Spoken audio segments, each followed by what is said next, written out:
Hello, and welcome to Love as a Business Strategy, a podcast that brings humanity to the workplace. We're here to talk about business, but we want to tackle topics that most business leaders shy away from. We believe that humanity and love should be at the center of every successful business. I'm your host, Jeff Ma. I'm a director at Softway, an agency based out of Houston, Texas, that specializes in digital transformation, culture, and branding. Each episode, we dive into a single element of business or strategy and test our theory of love against it. And we've got a doozy of a topic today. If you're on the video, you can already see everyone's nervous faces. We're talking about vulnerability. It's become quite the buzzword for many, and more people out in the world are starting to understand this concept at some level. But what does this have to do with business? Is there any place for vulnerability in the workplace, and what would that even look like? I'm joined today by probably the three people in my life outside of my family that I'm most vulnerable with. And that would be Mohammed Anwar, President CEO of Softway. Hey, Mo. Hey, guys. Chris Petrie, Vice President. Hey, Chris. Hello, you all. And Frank Dana, Director at Softway. Hey, y'all. So we always do icebreakers. I thought in the spirit of vulnerability, I thought I'd ask some more vulnerable questions, if you will, to start us off. So Sure. Let's start with Mohammed. Oh, no. Okay. Mo, what failure have you learned the most from in your life?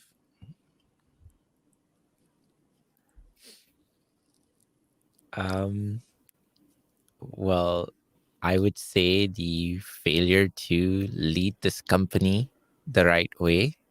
A few years ago, I had pretty much taken the company down to the ground, and we were about to go bankrupt. And there were like a lot of different elements that were just not right. And I was failing as a leader, and I was not being the leader I needed to be for the company at Softway. And that failure of having to let go of people, as in I had to lay off people, almost 100 employees. And that to me was the biggest failure in my career of leading a company. And I had been leading the company at that point in time for almost 13 years. And that one incident, which was a true failure on my part, where I could have avoided it, was probably the biggest life-changing failure that I've had to experience. But looking back at it, I mean, while the incident at the moment in time wasn't good and the result wasn't good, I think it has taught me the most how to be a leader inside of work and even outside of work. It's changed how I think and how I behave and how I operate. It's had such a big life-changing experience for me in a positive way. Thank you for sharing that. Frank, if you can give one sentence advice about how to live life, what would it be? There is no box. So about 9 or 10 years ago, I worked with my dad, and he'd founded a little tech startup making mobile apps here in Houston. That's how I got to know Mohammed. I've known him for like 13 years. It's a long time. And one day I walked into my dad's office, and he would randomly just call me in there because he just wanted to chat or something. And he was a very eclectic individual, and he took a sticky note and wrote, "There is no box," and then like shoved the sticky note on my hand. And I was like, what? Why did you, what does this mean? And he said, Frank, when I look at you, I don't see a box. I don't see anything you can't overcome. And I'm proud of you. And I remember that kind of being like the first time that he had like vocalized that he was proud of me to my face. And I walked back in my office. I started to cry because I was like, I didn't understand like what, it just came out of nowhere, if you can imagine. And I started to understand how valuable that statement was as I got older, and as I started seeing opportunities to lead people and to manage people. And I recognized that if there's one sentence that I would tell people how to live their life, is there is no box. There is nothing that can hold any of us back. And that's at least what I want to do for humanity, is to help people see the opportunities that they have, with what they've been created to do in their lives. And I know that there's a lot of stuff happening in the world right now, but recognizing that for you there is no box, I think is something that I would say that's how I would want people to live their lives, and that's the one statement that I would make. Thanks, Frank. Cool. Chris, what is the most important thing to you in life?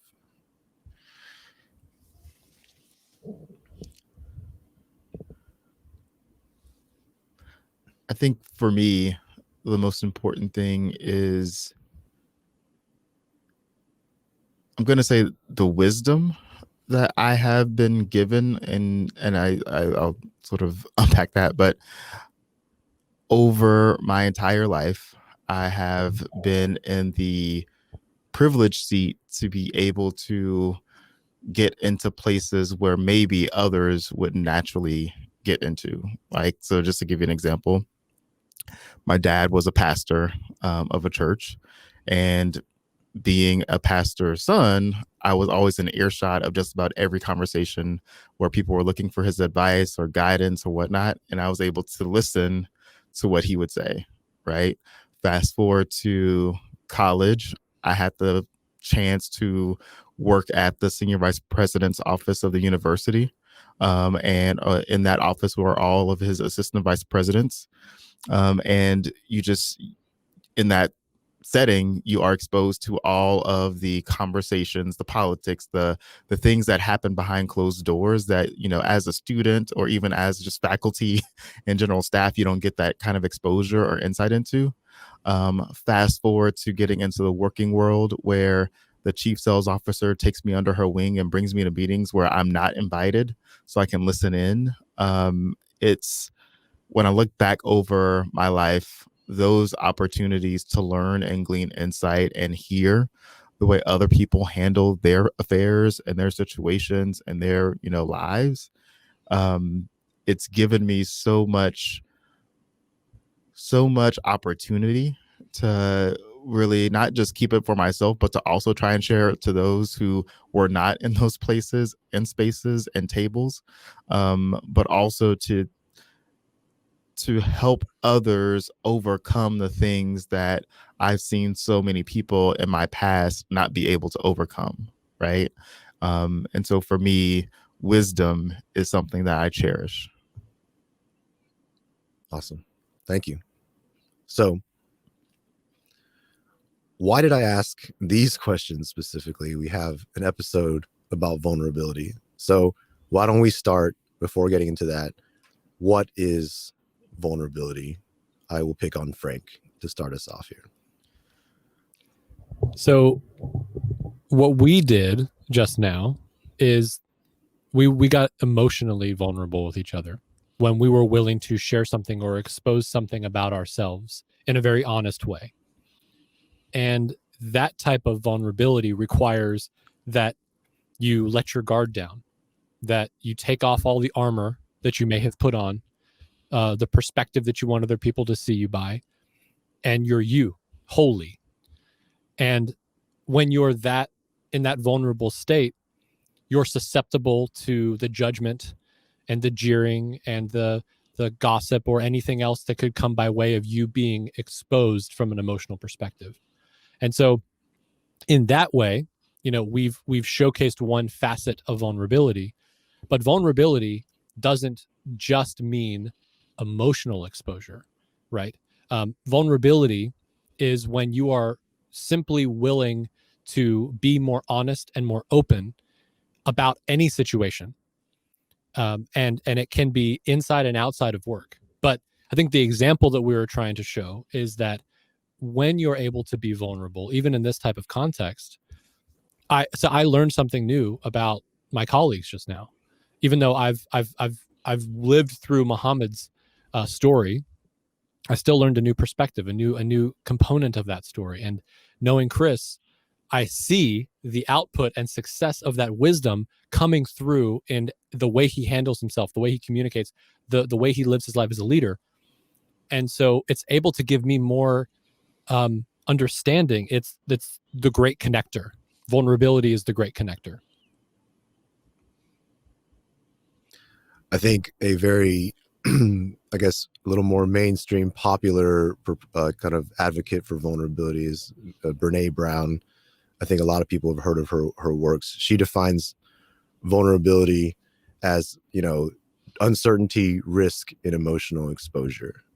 And I think we also use that definition for a lot of things when it comes to our work environment. So to kind of break into this topic from a love as a business strategy perspective, what place does vulnerability have in the workplace? Sure. I think my stance on this is that when leaders are truly vulnerable, right? And I'll be the first one to tell you that I do not translate vulnerability into tears and all that, like just drama. I look at vulnerability as, again, when you talk about emotional exposure, sharing again what is really happening on the inside as a leader, what you're doubting, what you have questions of, what's triggering you even, right?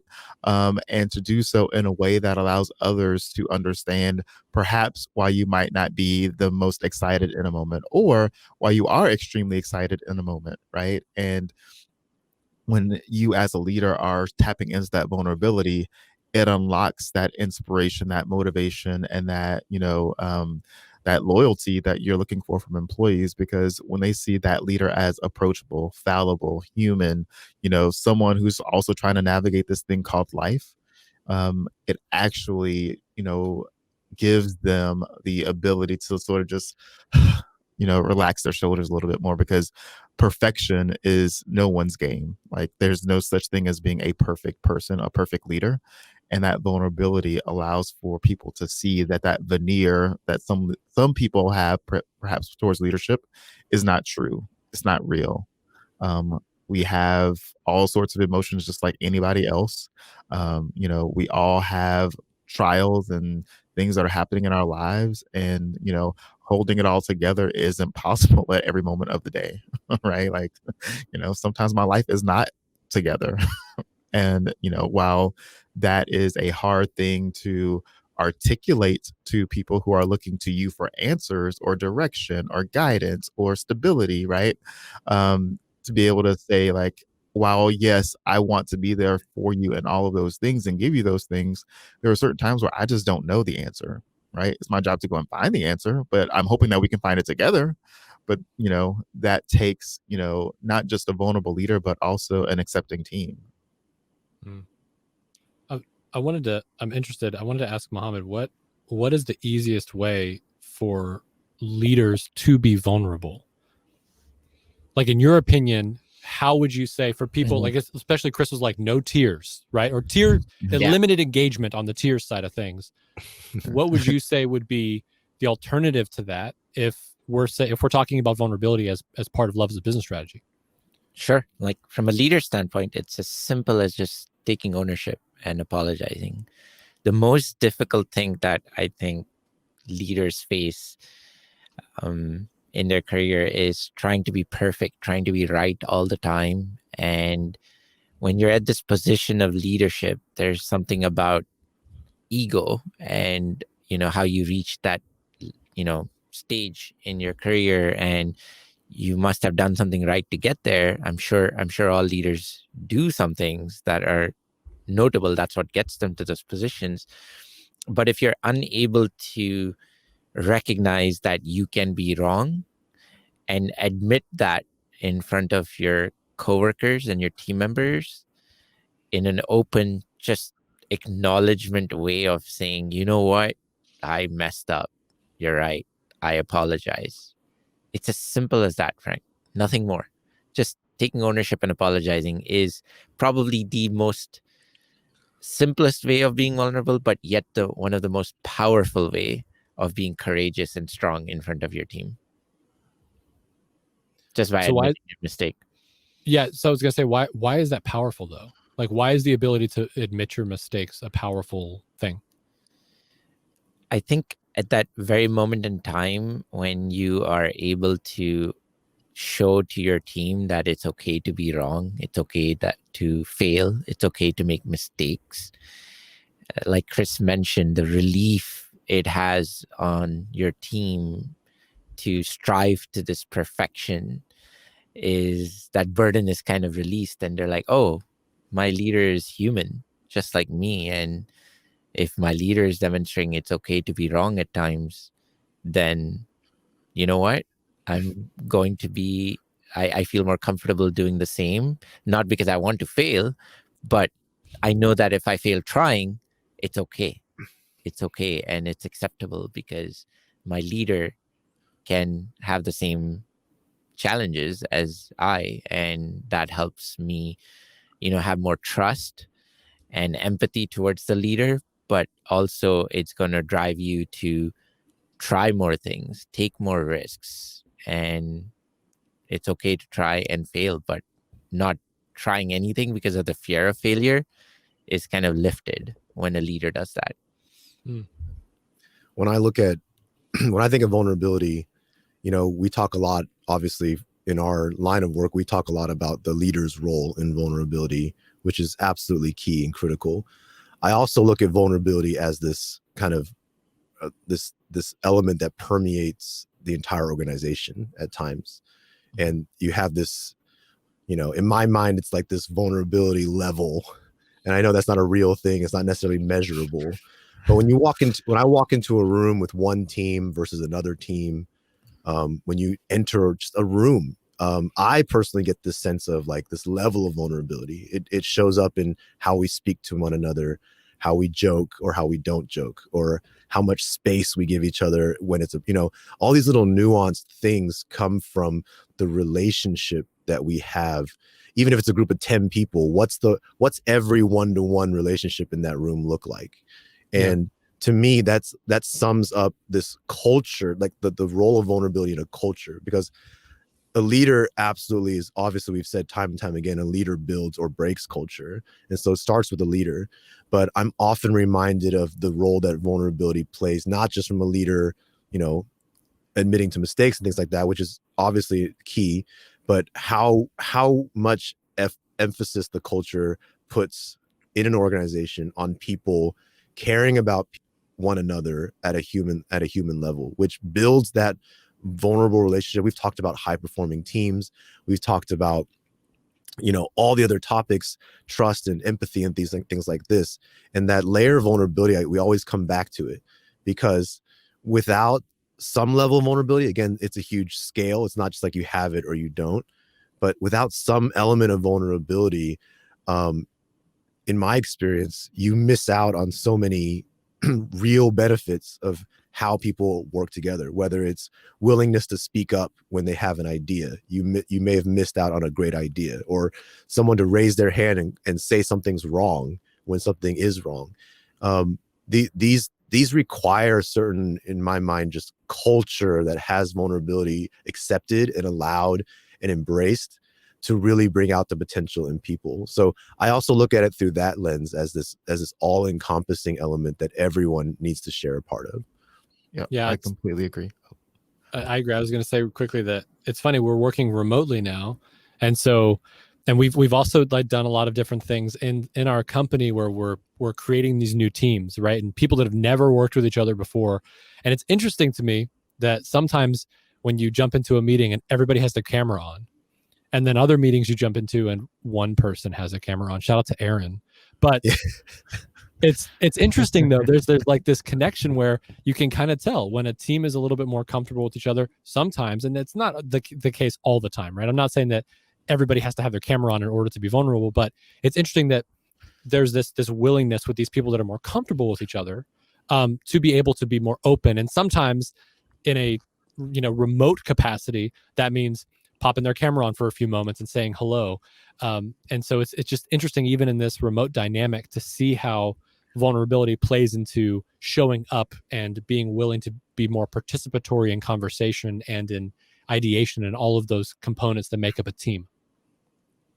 The key thing that stands out to me is like if you boil this back down to a one-to-one relationship, so not even leader or last seat last row, I just mean any two people in your organization. When you think about how they engage in the role that vulnerability plays in that, it's so critical to imagine how those two people would interact when faced with real challenges, when faced with problems, and inserting vulnerability. And what I mean is as simple as knowing each other beyond work. So if I've worked with you we've met people that have worked together for decades and just know very surface level information about the other. And again, you don't automatically gain vulnerability by knowing someone's complete bio. But the idea is that if you spend all this time together working, I've seen people work side by side for over a decade and still, when asked to share, simple stories, like these are all things they've never heard of each other. And what we've gotten from feedback is that just knowing a story like, oh, I didn't know that you went through that situation. I didn't know that you've had to deal with cancer in your family or any of these things. Like these stories, it may seem, inconsequential to work, but when you talk to these people, they actually see each other differently. We've done this exercise with two people who've worked together for years, and the feedback afterwards was that after they actually connected at a personal level, they literally see a different person. It's like I'm working with a new person for the first time in years. And that's powerful because this new person you're working with isn't someone that you just slide work across the desk to and exchange emails. It's someone you collaborate with. It's someone that you care about, how they get their work done and how well they succeed over just yourself. And that's built over this mutual acceptance of vulnerability between the two of them. And I think that is so important and just such a missing factor in any team or any two people all the way up to an entire organization. That's just an element that I can't stress enough personally. Yep. And the question that I usually ask when we talk about vulnerability is I like to go back into really popular case studies in the business world and ask, I wonder if those leaders, had they been vulnerable, would their company still be around? The case that I usually go back to is Blockbuster. And when you think about Blockbuster, it was such a phenomenal brand when it was in its heyday. But a lot of people don't know that they actually had built a streaming platform before Netflix was even thought of.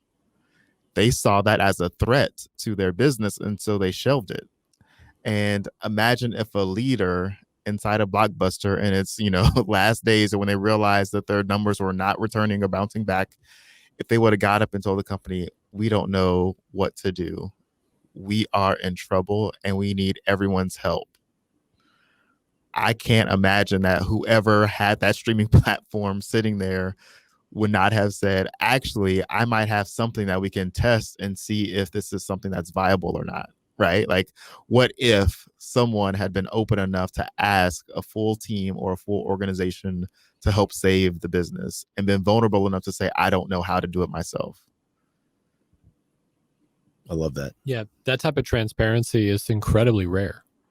And it's something that leaders are so fearful of because they're afraid of a revolt. But in reality, I can remember Muhammad, I remember when, I think it was either 2016 or 2017. I can't remember what year it was. But you basically got the whole team together, the whole company together. When like you talked about earlier, we're at rock bottom, and every single person on our US team, we were in the same room, and you showed the financials to everybody on the screen. Yeah, that was 2015. There was lots of red. Too much red, Muhammad. Yes. And yes, Jeff was panicking. I had a brown paper bag I was breathing into. For real. No, I don't know if that's true. But the costs were black, though. The costs were in the black. Costs were in the black. The problem was this. I was sitting there sweating bullets because I was going, everybody's going to quit. We're the entire company is going to look at this and say, that is not going to work. Right. And so I was so scared because I seriously was like, why are you being so Sharing why are this. you telling every single person how bad we're doing? But you know what it did? It got everybody on our team to step up and to say, you know what I'm saying? But I think the key was the key was I did not share it with the intent of causing fear no, exactly. or scaring people. It was a plea for help. Exactly. Essentially, Yes, when yeah. I shared those financials, I was like, guys, we're in trouble. I'm trying my best here, but I need your help. And that was the angle, right? Of like, I didn't present it to scare anybody or stir fear, but what we saw the results was, I mean, looking back at it, everybody stepped up and said, you know what, we're gonna help save this company. We're gonna work together. We're gonna do what we need to do to make sure that we can come out of this situation. And that was the power that we saw of our team coming together and trusting me and, you know, being by my side to help us get through this. And it increased the trust level. It really unlocked trust that I had never seen among and between the team. And that situation where I was vulnerable enough to say, yeah, I'm the CEO. I've been running this company for 13 years, but guess what? I don't know what the hell I'm doing. And, you know, any other CEO or person who's in that role would probably be like, that's a death penalty. Why would you do that? That's like you're showing your weakness. What are you doing? But in that moment in time, that was the only thing I can think of is like, I don't know what I'm doing wrong. I need help. I don't think we would be here today if you had not done that. Yeah, I agree. it could have been like Blockbuster. It could have been like Blockbuster, yeah. But we're trying to be like Netflix. Yeah, So exactly. in my maybe. maybe I don't know them but like that. I don't know them like that. I'm just saying.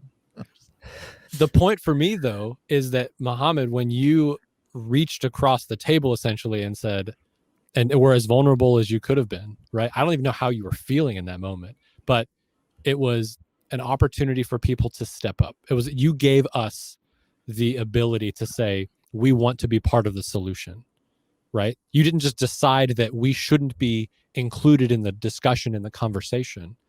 And that's what vulnerability is to me. It's when you're inviting people in to what you're going through. I think it's worth noting. I'm sorry. Go ahead, Mohammed.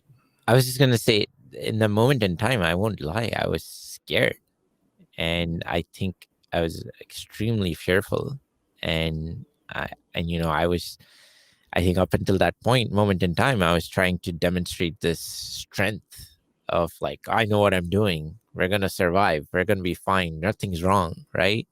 When you really think about it, I was trying to cover up for my fears and my insecurity and what I didn't know what I was doing. I was trying to like personify this strong leader's mindset. And I thought that, you know, if I was going to say to the team that, hey, we're in trouble, I don't know what I'm doing, I actually thought that was a sign of weakness. But I had reached a stage where I couldn't do anything else but to share. But reflecting on it, what it really demonstrated and what I learned from that was I was able to overcome my fear and be able to share that openly. And that took a lot of courage when you really think about it. Yeah, that was strength. More so than creating this fake persona of strength, right? It was when you were actually able to be open, people saw that as a sign of strength and courage. Exactly. I wanted to point out though that, like, you know, having experienced that and practiced similar, like, you know, like practicing vulnerability at work, it's worth noting that the unique thing about vulnerability is that it doesn't work as a tactic. Like when Muhammad came through with that vulnerability, it wasn't like he goes, okay, I'm going to expose all these numbers and I'm going to make people, you know, riled up to help. Like that wasn't ever a tactic. As he planned to share that, I remember talking to him beforehand, and he's like, I just want to share. I just want to get this off my chest, and I want to be able to be myself. And it was vulnerability is this interesting thing where it only works if you are truly being vulnerable. Like it only works if you're trying, like people can see through this. It's not, you can't just be like, I'm going to practice vulnerability and just be like, you know, pouring all these stories out and trying to get people to like, like see you as more vulnerable. It's like this interesting thing, because as a leader, and as we, we teach this stuff, like we go around trying to help leaders connect with their own vulnerability. And it's this thing that some leaders perceive as like, fake it till you make it. And it's like, it's definitely not one of those things. It's like, you don't even need to have a good BS meter to look through when vulnerability, it's how Muhammad ultimately delivered it in a real way that connected to people. I did not leave that room. I left that room very hopeful and inspired, but I didn't leave it because he shared the numbers, or he said, because the literal fact he said, I don't know what I'm doing. I left it because he put his heart out there. You saw it as he stood in the front of the room. You saw that he was still trying to be strong for us, and still, but the way he put it was all about helping us. It was about wanting us to be able to bounce back and thrive. And you could see that when he said, I want us to succeed for you, not for revenue, not for numbers. I want us to maintain together. I don't want to lose jobs. I don't want to lose like you felt that, delivery. It couldn't have been faked. It couldn't have been fabricated. It was truly himself being put up there. And when you get a CEO, or anybody, honestly, in that state, we as humans connect at this level that transcends common communication. We connect, like hearts connect. I know that sounds cheesy, but it's a very, very powerful thing. And I know that circumstance was extreme, and that was a dire situation. But I mean, talk about uncertainty, right? Talk about risk and emotional exposure. Like, those things culminate in a moment like that. And I think it's important for people to understand that vulnerability is not like, practicing vulnerability isn't just going through any emotions. It's actually looking within yourself at what you want to be, who you want to be, how you want to treat others, and like what your intents really are, connecting with those and sharing them outward. I think that's such a key takeaway personally, because you remember when Muhammad was when we were trying to grow vulnerability in our own organization, not every leader was on board. And you could see that difference between those. It's immediately noticeable. Those who are like practicing vulnerability because that's what's required of leadership in this company now, versus people who don't make a big show about it and go about trying to really build connections and trying to apologize and own up to their things in an earnest way. So I know I've rambled on all about that, but I think it's just so key, because I love that story about Muhammad, but my experience from it, I still get emotional thinking about it because of how powerful it was in that moment to be in that space. Yeah. It was a transformative moment. Yeah. And I think that from a new beginning perspective, if you're a leader who's not embraced vulnerability, or you really want to see more vulnerability in your company, I think it's also really important to know the opposite side of vulnerability, right? Like when vulnerability is used to take advantage of people, right? Yeah. Because, if Muhammad were not Muhammad and Muhammad were some cruel, evil genius, right? Like he could have done the same thing to get people to do what he wanted them to do by using those vulnerable tactics, right? And what I'm essentially describing is floodlighting, right? Which is also coined by Brene Brown, but it's the idea of when you use vulnerability for manipulation, right? You're using it to get people to either feel sympathy to a place where they no longer hold you accountable, or they are not necessarily putting pressure on you to do something that you probably should be doing in the first place, right? Like, and I want listeners and viewers to just really understand that this is a very powerful thing. Like vulnerability can be very powerful, but just like with any tool, it can be used for good or for evil. And this is where it's really important to understand, how do you make sure that you're not being manipulative? And going back to the love as a platinum strategy, manipulation is where it's a win-lose. Someone's going to win and someone's going to lose. And that's when when you're using vulnerability in the wrong way, someone is going to lose at the end of it. And that as the person using that tool, and that you're going to win because of it. So I know we're running low on time and there's so much to, continue on here, but we usually close with the connection between love and this topic.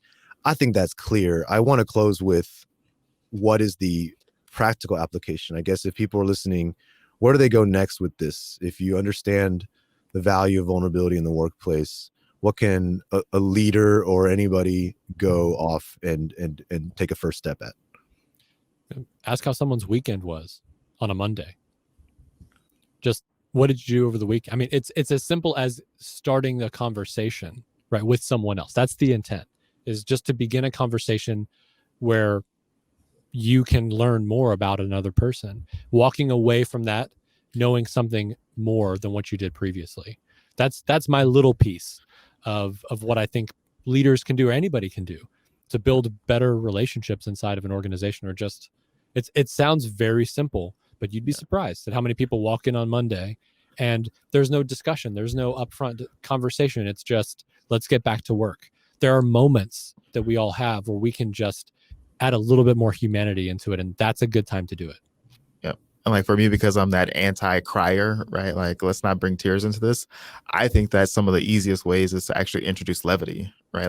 Like you can do a lot when you open up about yourself, or have a story that is humorous or warms the room up, or lets people sort of see you in a different light, whether that be sharing a mistake from your childhood or an embarrassing moment, whatever the case may be, right? Those little things that just, make you feel and appear and, sort of translate into a more human, approachable, flawed individual. I think it's really simple, and it doesn't take, you to muster up tears. Mohammed, any last kind of quick first steps for people, or any advice? No, I would just say first step is just learn to apologize. I think that's the most powerful way to start practicing vulnerability, but it's not easy.